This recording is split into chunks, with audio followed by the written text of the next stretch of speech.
She's had 9 top 10 hits, she's won Eurovision, she's married one of the Bee Gees, she's sung with Take That, even played Adrian Mole's mum. But enough about me, what about Lulu? You're a she, are you? Yes, absolutely. You didn't know. Alice Beer's been founding and she still has plenty to shout about. So where do we start? 5 decades of hits, films, TV, songwriting. What gives you most satisfaction?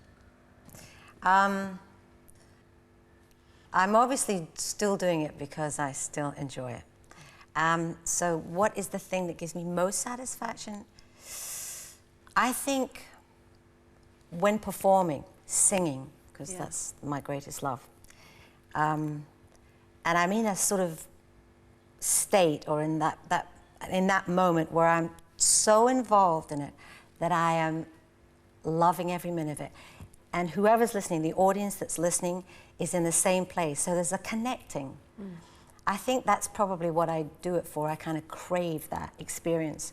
And that experience is something, I think, that connects from the heart, from each human being. And certainly that's where I sing from my heart. The singing's the best, then? Well, the singing is where it all starts, yeah. Where it all starts, everyone keeps churning out this rags to riches story. What about me? One of 4 children growing up. Cinderella? Yeah, Hi. absolutely. Was it really a rags to riches story or not? From my point of view, I would never have said I was poor. No, we were very proud, and I had a lot of riches in my life, you know, from my parents, my father. I mean, I can sing because of my father. I think that's a gift he gave me. I think it's inherited because it is in the genes, the music, the love of music. But then when you're wee and you're a baby and you're crying, what happens is the parents pick you up, the aunties, the grandparents, put you in a wee shawl, a big shawl, and they sugar you. Sugar. Sugar, that's sugar, you know. And they sing. Well, my father used to sing, and I would put my ear right next to his mouth. And I loved, and sometimes just my cheek against his cheek, so that I would get the vibration. Wow. It was like I had a hunger for it. I loved it, and I loved his voice. My father was a great singer. So you were just still this little wee thing, barely out of that shawl, when you just suddenly were just big time. 15 when Shout was big? Yeah. That's terribly young. How did you tear yourself away from this close-knit family into this world of fame and pop? It was really tough. I mean, I really had a hard time, you know, working with the Beatles and the Rolling Stones. Yeah, right, right. Sympathy's just gone out the window. It was a lot of fun. Yeah. The 60s were a very, very exciting time, and I mean, I am just amazed when I think about how that's when I started. How lucky was that? I mean, who wouldn't want to do that?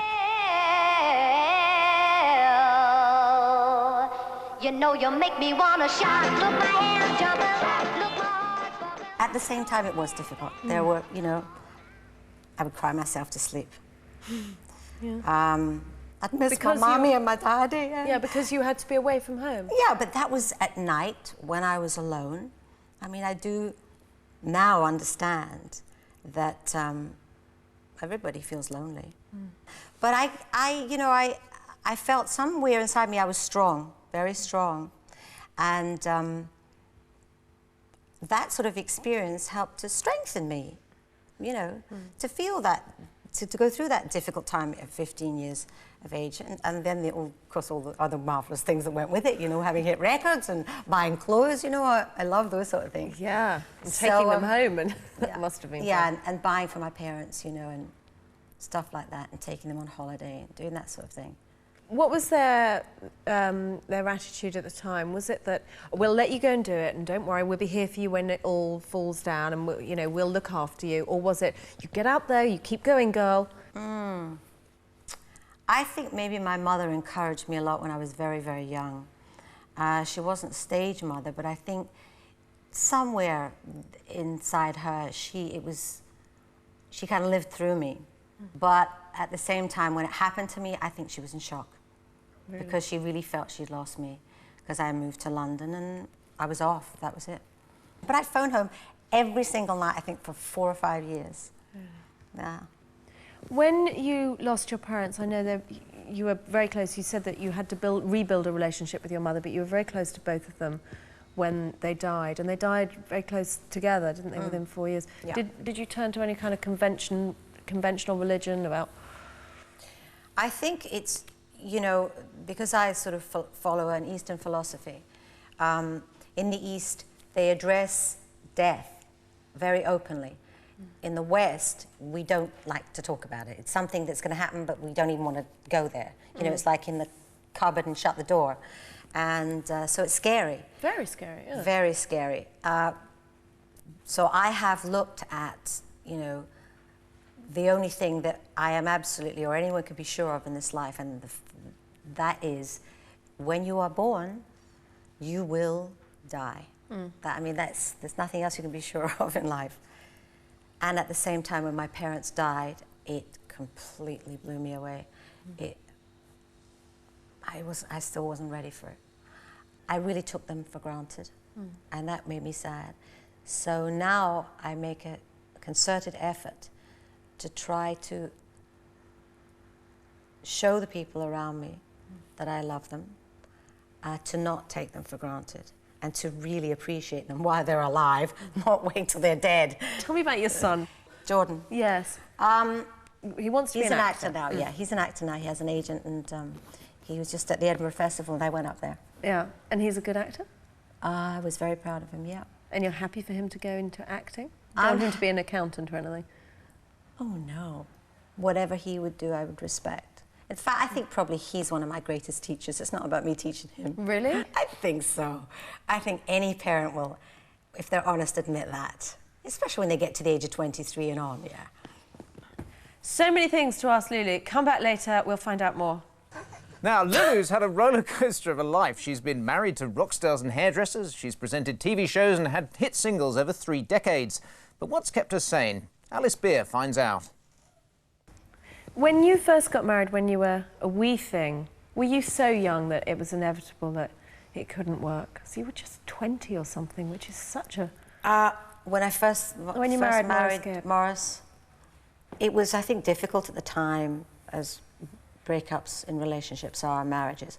But we have, you know, we're kind of friends now, and it's a long time afterwards, you know. You're good at staying friends, aren't you? I make an effort to do that. And it's Jordan's father too. You're really good friends. Yeah. How do you do that? Not many women can do that. I think more women do it now than ever did before. And I think there's more divorces today, so. But I make, it's important for me. I think when you love somebody, you know, your love might take a different form and change, but I don't think you don't love them.